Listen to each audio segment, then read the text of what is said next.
Nus. My 4-year-old son and I were sharing a plate of rice and beans at a church food pantry when a woman I hadn't seen in 3 years walked through the door. She stopped the moment she spotted us. She crossed the room and sat down across from me, and the first thing she said wasn't hello. It was, "Why aren't you living in your grandmother's house on Maplewood Drive?" I looked at her. "What house?" She reached into her bag. 3 days later, I walked into my brother's engagement party, and when he saw what I was holding, every drop of color left his face. My name is Maya Collins. I'm 31 years old. I'm a licensed nursing assistant and a single mother. And this is the story of how my own brother cashed my late grandmother's life insurance policy, forged my signature on the deed to the house she left me, and rented it out for 2 years while my son and I slept in a single room at a transitional housing facility in Charlotte, North Carolina. If you're watching this, please subscribe and let me know where you're watching from.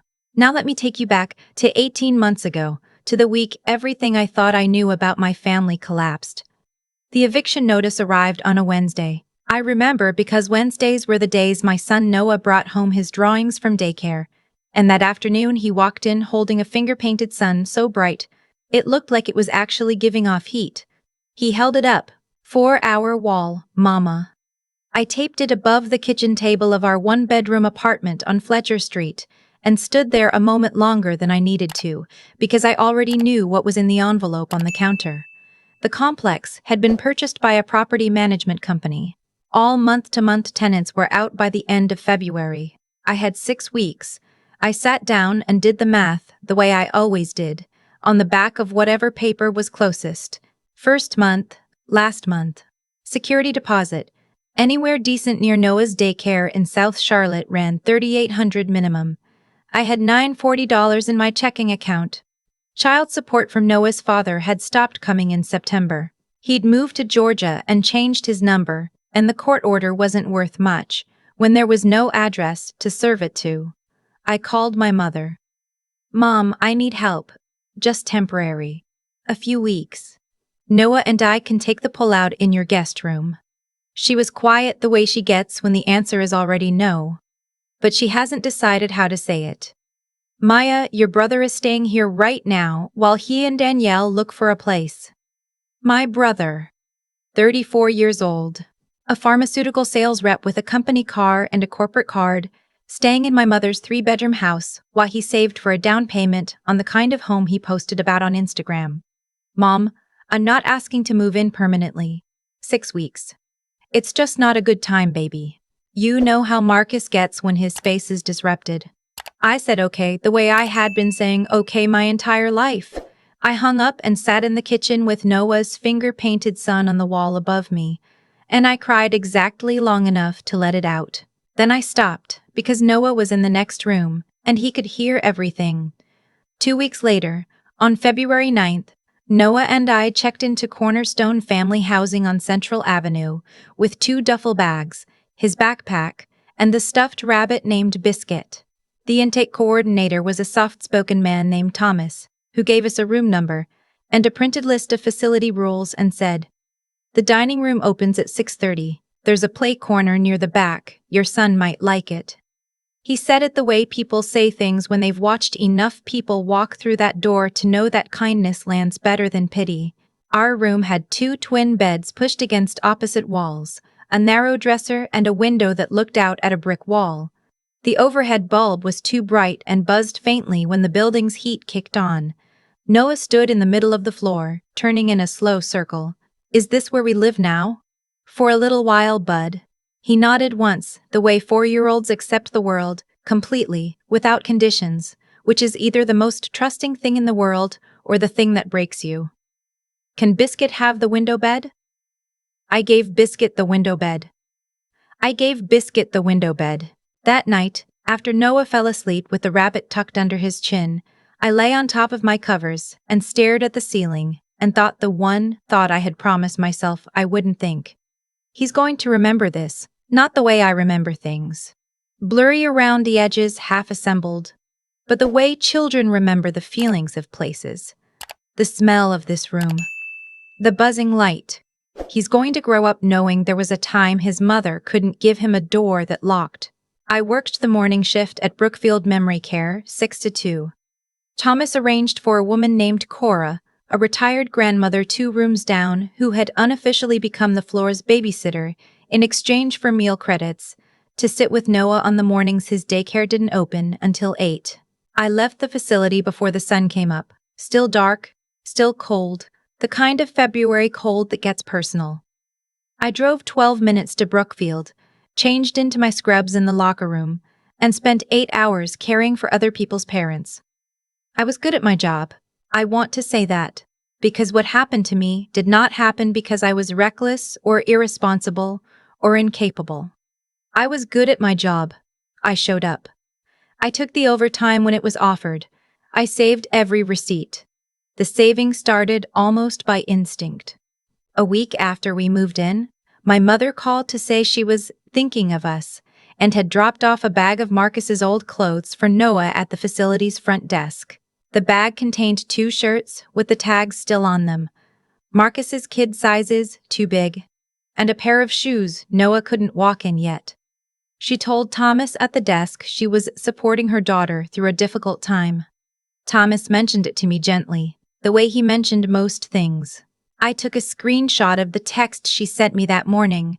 "You know I'd do anything for you both. I just need you to be patient. I don't know exactly why I saved it. Some part of me already knew." 3 weeks in, I found an apartment on Rosedale Avenue, ground floor, Safe Street, 8 minutes from Noah's daycare. The landlord would hold it 48 hours for $2,500. I called my mother one more time. "Mom, I found a place. I just need $2,500 for the deposit. I'll pay you back from my tax refund that's less than 2 months away." The pause. The theatrical sigh. "Maya, you know we're stretched right now. Your father's truck needed the transmission replaced, and it cost us almost $3,000. 2 weeks earlier, Marcus had posted a photo on his Instagram story. My mother, my father Marcus, and his girlfriend Danielle, at a restaurant I recognized as the kind of place where the entrees didn't have prices on the menu. They were celebrating his promotion. My mother was holding a glass of champagne. Caption: "So proud of this guy." "Mom, I'm not asking for a gift. I'll pay it back. I just can't, baby. And honestly, maybe this is the push you need to really get your finances in order. You've been living paycheck to paycheck too long." I held the phone away from my face. I counted to 4. I said okay. I let the apartment go. That night, Noah pulled on my sleeve while I was writing in a composition notebook I'd bought at the dollar store. "Mama, when do we go home?" "Soon, bud." I didn't know what that word meant anymore. I wrote it down anyway, the date, what he'd said, what I'd answered. Then I slid the notebook under my mattress and lay in the dark, and I thought about how long I had been saying okay. The woman who changed everything was named Patrice Holloway. She had been my grandmother's neighbor on Maplewood Drive for 22 years. We had met at the funeral 18 months before all of this.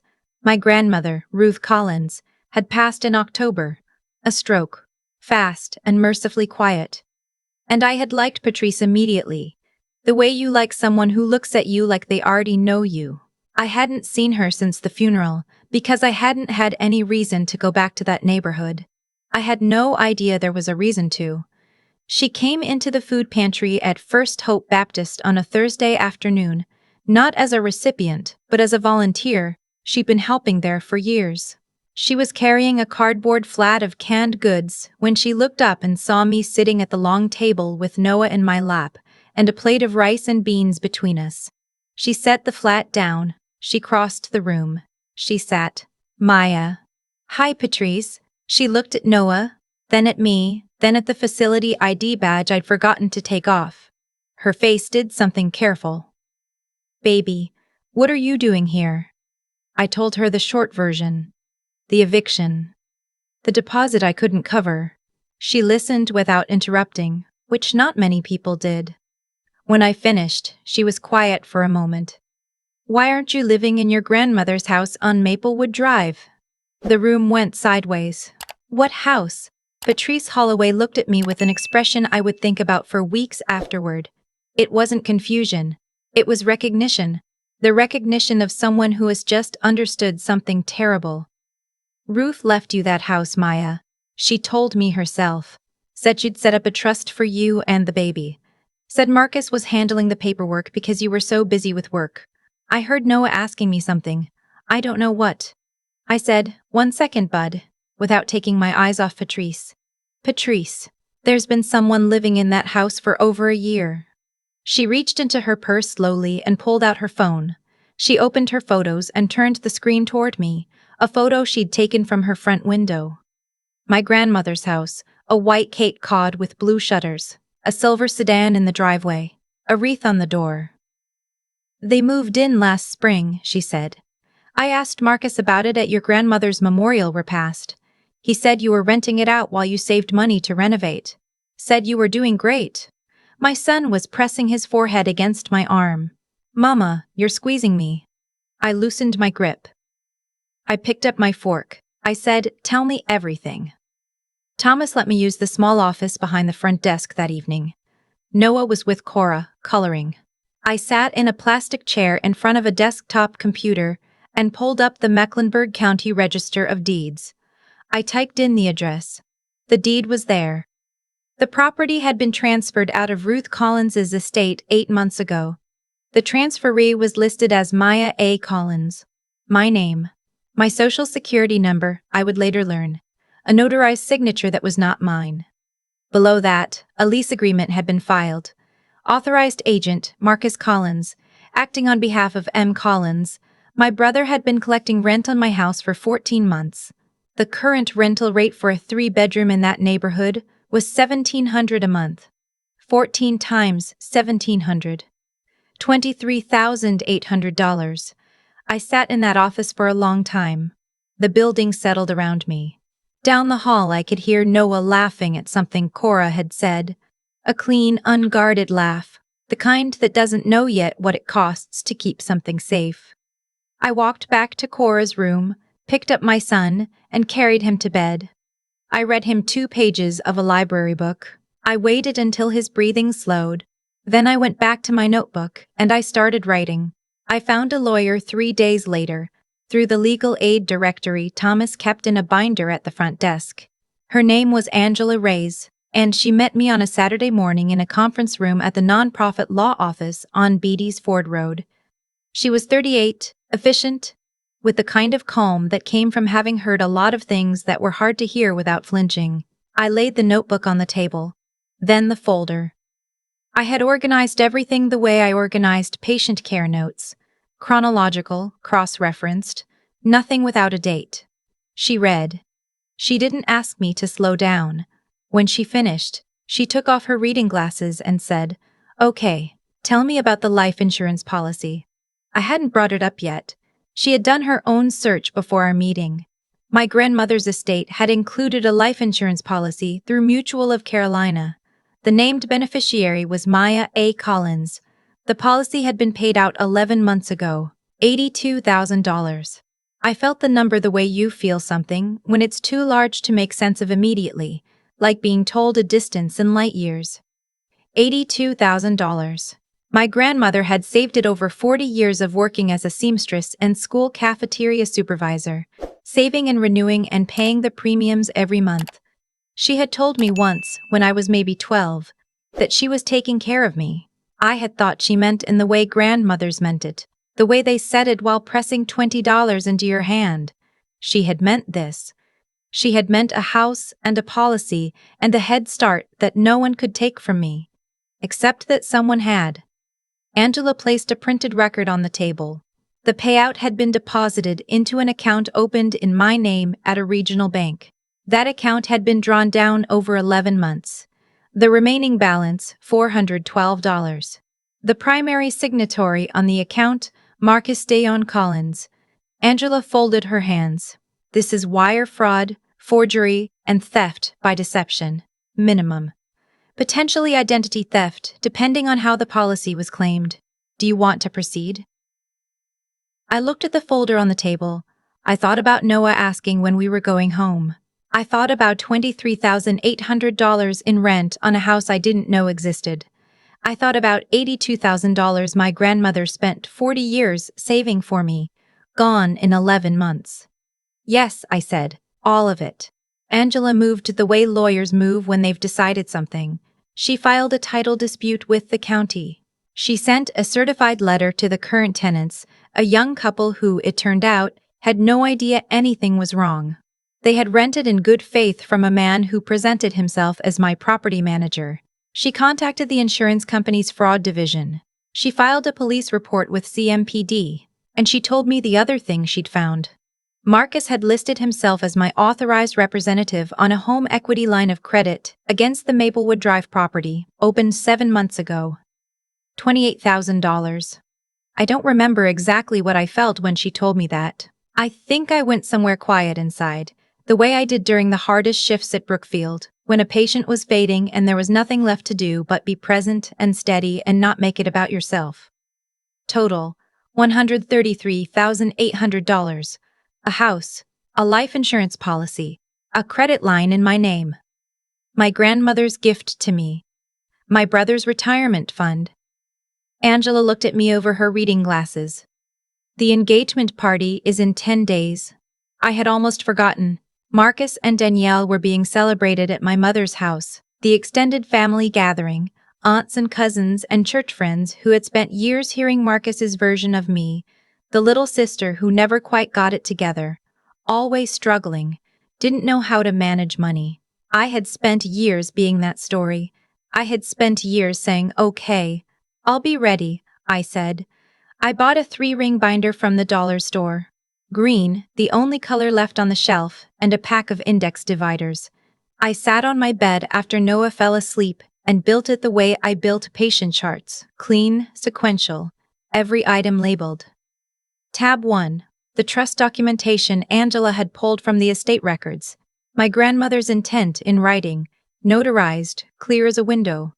Tab 2. The property deed. My name, not my signature. The comparison Angela's forensic contact had prepared, 2 samples side by side, the forgery and my actual handwriting, with annotations on the letter spacing, the capital M, the way my A never closed at the top. Tab 3, the lease. Marcus, signing as my agent, the date, the tenant names. 14 months of bank records showing deposits into an account I had never opened. Tab 4, the insurance policy. The payout record. The account statements. 11 months of withdrawals I had never made, highlighted in yellow by Angela's paralegal. Tab 5, the HELOC, $28,000 against my property. The forged application. The disbursement to Marcus's personal checking account. Tab 6, my own records. Text messages from my mother. Screenshots of Marcus's Instagram. My composition notebook, photocopied page by page, every entry dated and timed. Tab 7, a photo Noah had drawn at daycare that week. A house. Green yard, yellow sun, a stick figure of a woman and a small stick figure beside her. And above the door in his careful, crooked 4-year-old letters, home. I put that tab last.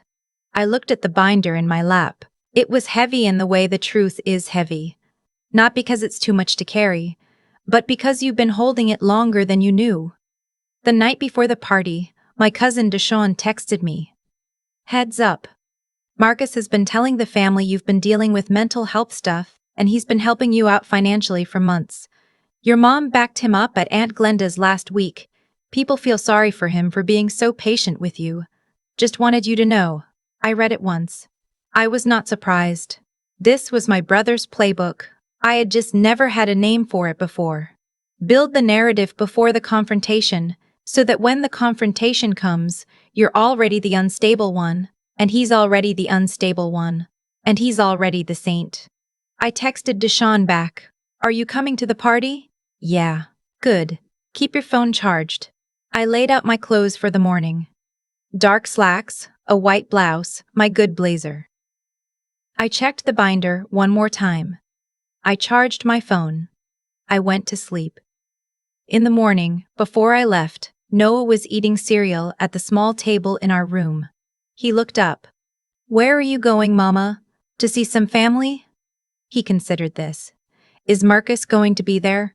He had met Marcus exactly 3 times in his life. Marcus had brought him a toy car once and made a significant show of it. Yes, bud. Noah went back to his cereal. He never texted you back, he said, with the matter-of-fact certainty of a child who notices more than adults think. I know. I kissed the top of his head. He smelled like the specific shampoo I bought at the grocery store because it was the one thing I refused to change. The one constant. The one small thing I could always give him that stayed the same. I picked up the binder. I picked up my bag. I walked out. My mother's house was lit up when I pulled onto the street. Cars lined both sides. Through the living room window I could see people moving with plates, dressed for a celebration.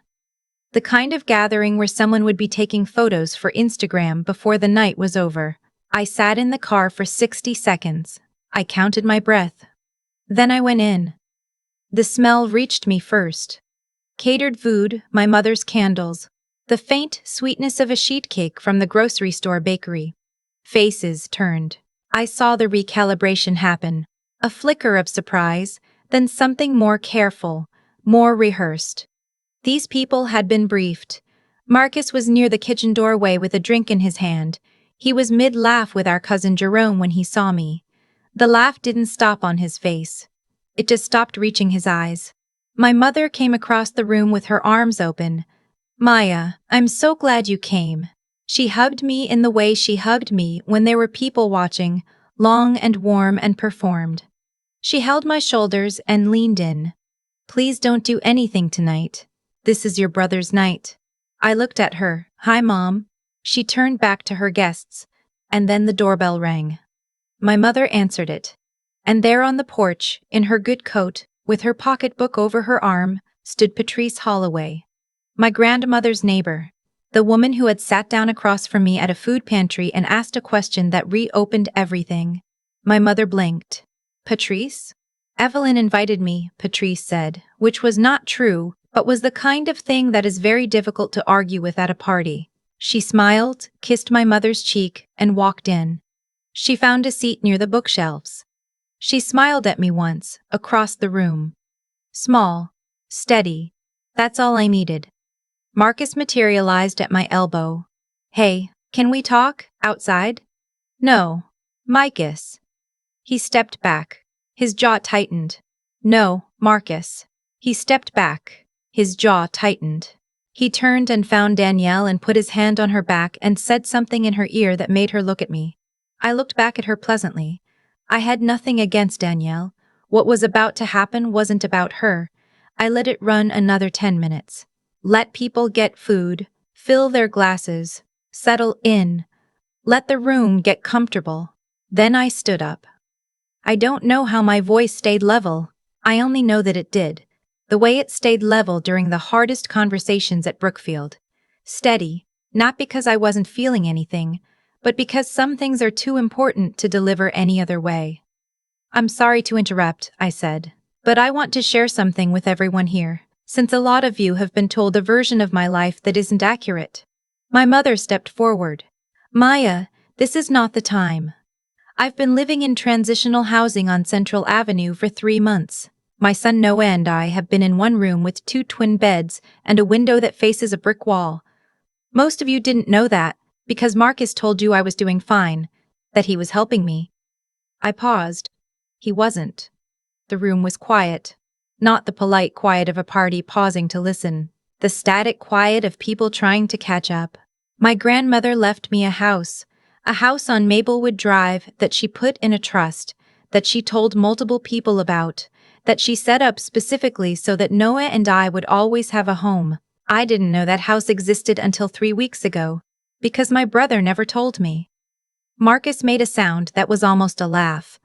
Maya, what are you? He rented it out. 14 months. $1,700 a month. $23,800, deposited into an account in my name that I never opened. The room absorbed that. He also collected my grandmother's life insurance policy, $82,000 that she saved over 40 years working in a school cafeteria and sewing other people's clothes. My name. My social security number. A signature that wasn't mine. I looked at Marcus directly for the first time, and he took out a home equity line of credit against the property. 28,000 more. I heard someone say, "Lord," quietly, somewhere behind me. That's $133,000. While Noah drew pictures of houses at daycare and I rationed groceries and told my son, soon, when he asked when we were going home. My mother's voice came out high and strange. You don't know the whole story, Maya. Marcus was managing things for you because you were overwhelmed. He forged my signature, Mom. You're being dramatic, you're under stress, and you're, Angela. I said it calmly, like a fact. Angela Reyes stepped out from the kitchen hallway where she had been standing quietly for 11 minutes. She was carrying a leather folder. She placed a document on the coffee table. Then another. Then a third. This is the certified forensic handwriting analysis, I said, confirming the signatures on the deed transfer, the lease agreement, and the HELOC application are not mine. This is the insurance company's fraud division letter confirming an active investigation. And this, I reached into the binder, is the deed to 4118 Maplewood Drive in my name, restored by order of Mecklenburg County 2 days ago. I set it on top of the others. Marcus. My Aunt Glenda's voice. She was 63 years old and had watched over our family her entire adult life. Her voice was very quiet, which was worse. Is this true? Marcus put his drink down on the mantel. He didn't answer. Marcus. She said it again. Danielle took a step away from him. Not dramatic. Just a step. The distance of someone recalibrating. I was going to pay it back, he said. Finally. The room held that sentence like it was something dropped and broken. Deshaun read the text messages. He was thorough about it, the way young men are thorough when they've decided that silence was a mistake. My mother's text to me.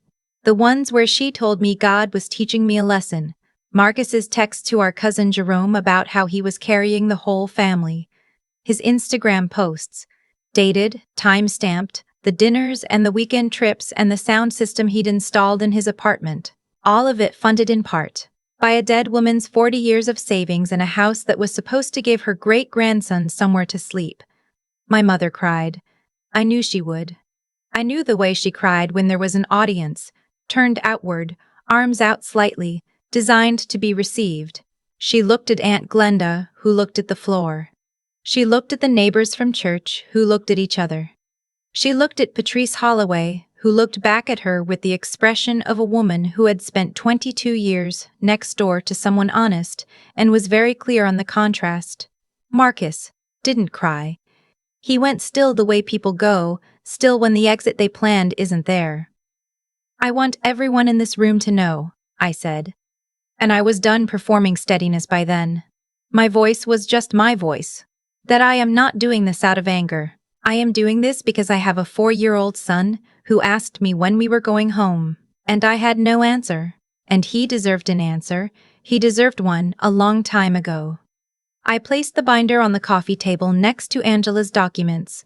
I looked at my mother one last time. You raised me to say okay. I said it for 31 years. I'm done. I walked out. Patrice followed me. In the car, she put her hand over mine on the steering wheel. Your grandmother would be proud of you, she said. She talked about you, you know, all the time. She sees you were the strongest woman she knew, and you didn't even know it yet. I sat with that for a moment. Thank you for coming to that food pantry, I said. She squeezed my hand once. I've been going there every Thursday for 9 years. That was the first time I was glad I kept it up. Angela filed the civil suit the following Monday. The criminal complaint had already been received by the DA's office. The insurance company's fraud division opened a formal case. The bank froze the HELOC. Marcus called me 4 days after the party from our cousin Jerome's number. I let it ring. Then I listened to the voicemail. His voice was different, smaller, without the room to perform for. He said he was sorry. He said he'd been in a bad place financially and it was supposed to be temporary, and things spiraled. He said he'd been wrong. He said he knew he'd been wrong. I saved the voicemail. I added it to the binder. I didn't call back. The tenants at Maplewood Drive were good people. A young couple who had rented in good faith paid on time, planted a small herb garden along the back fence. Angela arranged 60 days' notice, handled gracefully, their deposit returned. They left the herb garden. On a Thursday in April, Angela handed me a key. Silver, warm from her hand. Noah and I drove over after I picked him up from daycare. He still had a painted handprint on his sleeve from an art project. He pressed his forehead to the window for the last 2 blocks, watching the houses go by. I turned onto Maplewood Drive. That one, I said, slowing. That's ours. He sat up straight. White Cape Cod. Blue shutters. The herb garden along the back fence, just visible from the street. The same front door my grandmother had walked through every day for 27 years. Noah said, "It has a porch." It has a porch. He was unbuckled before I'd fully stopped. He ran up the front path.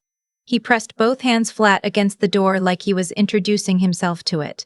I unlocked it. He went through. I stood in the doorway and watched him run from room to room, narrating to himself, his small voice bouncing off walls that had been waiting. The kitchen. The room with the big window. The backyard with the herb garden, which he immediately began to inspect, with the seriousness of someone who had made up his mind about things. I walked to the kitchen counter and set the binder down. The green cover dollar store, the tabs I'd made late at night in a single room on Central Avenue. I didn't put it away. I left it on the counter where I could see it. Patrice came by the next morning with bread and her grandmother's cobbler recipe and sat at my kitchen table for 2 hours, telling me stories about Ruth Collins I'd never heard. The garden she grew in the side yard. The way she had taught herself to read music at 63.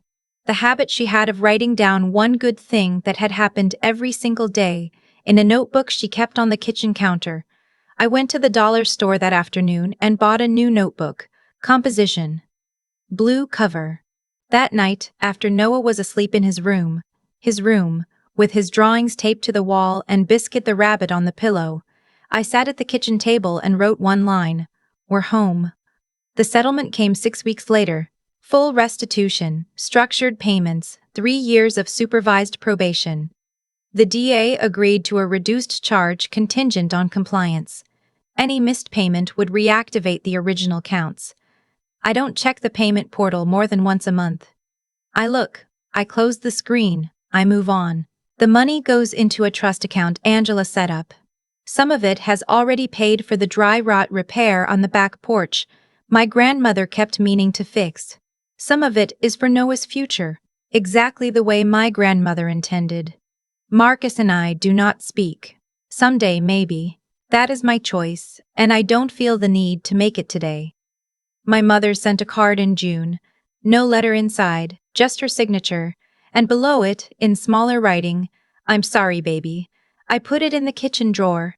I haven't decided what I think about it yet." Danielle called the engagement off 2 weeks after the party. I heard this from Deshawn. I didn't feel glad. I didn't feel sorry. I felt nothing particular, which I think is what peace feels like when you're not used to it yet. Patrice comes for dinner most Sundays now. Noah has started calling her Miss Pat, and brings her his drawings for approval before they go on the refrigerator. She approves all of them. There is a photo on my grandmother's kitchen counter. My counter, that Patrice brought me. Ruth Collins, maybe 50 in the picture, standing in the front yard of this house. She is not looking at the camera. She is looking at the front door with an expression I recognize now. The expression of someone who is making sure something will last. It lasted. Some people ask me if I regret how I handled it. If going into that party was too much, too public, too hard on my family. I think about Noah running through these rooms on that first afternoon, pressing his hands to every wall like he was checking that they were real. I think about the 4 months of Tuesday nights when he fell asleep without knowing that the place we were sleeping had no intention of keeping us. I think about my grandmother, 60 years of work, carefully set aside. I don't regret a single second of it. If you've ever stayed quiet to keep the peace while something that belonged to you was being taken, I want you to know that staying quiet is not the same as being safe. Sometimes the most important thing you can do is walk into the room, set down the binder, and let the truth do what it was always going to do. Thank you for staying all the way to the end. If this story stayed with you, please subscribe and leave a comment. I want to know, have you ever had to choose between keeping the peace and protecting something that was yours? There's another story waiting for you in the description. I'll see you there. There's something I've thought about a lot since the night I walked out of that engagement party. Not about Marcus, not about the money, not even about the house. I've thought about the version of me who almost didn't go. The version who almost said okay one more time, packed Noah's bag, kept the peace, and let another year pass in silence. That version of me had been in training for 31 years. What I've come to understand is that the way things unfolded, the loss, the shelter, the food pantry, the specific Thursday when Patrice walked through that door, none of it was random, even if it felt like chaos while I was inside it. Every action has a weight to it. Every choice, whether made with intention or out of habit, builds something. Marcus made choices, small ones at first. Probably, telling himself it was temporary, that he'd fix it, that I'd never find out, and those choices stacked up, one on top of the other, until they became a structure too large to hide. My mother made choices too, the choice to look away, to smooth things over, to let a narrative form that kept the family comfortable and kept me quiet. And I made mine. 31 years of okay, of folding myself smaller, of believing that keeping the peace was the same thing as being responsible. None of us escaped what we built. What I want Noah to understand someday, when he's old enough to ask the hard questions about that year, is not that the world is fair, because it isn't always. What I want him to understand is that character is not what you perform when people are watching. It is what you do in the accumulation of small moments when no one is. It is the choice to write down what happened instead of pretending it didn't. It is the choice to keep a folder, to save a receipt, to say out loud the thing that everyone in the room is pretending isn't true. Intelligence is not just what you know. It is the willingness to see clearly, even when what you see is painful, especially then. And resilience is not the absence of breaking. It is the decision made quietly in a room with a buzzing overhead light and a 4-year-old asleep above you to keep going anyway. My grandmother understood all of this. She worked 60 years and saved carefully and set something aside, not because she was certain the world would be kind, but because she wanted to make sure I had a foundation to stand on when it wasn't. She could not have known that foundation would be hidden from me, but she built it anyway, with the kind of steady, unglamorous faithfulness that doesn't make headlines but makes lives. I think about her every time I sit at the kitchen counter in her house. My house. Every time Noah brings me a drawing to tape to the refrigerator, every time Patrice comes for Sunday dinner, every time I open the blue notebook and write down one good thing that happened that day. The truth doesn't need help.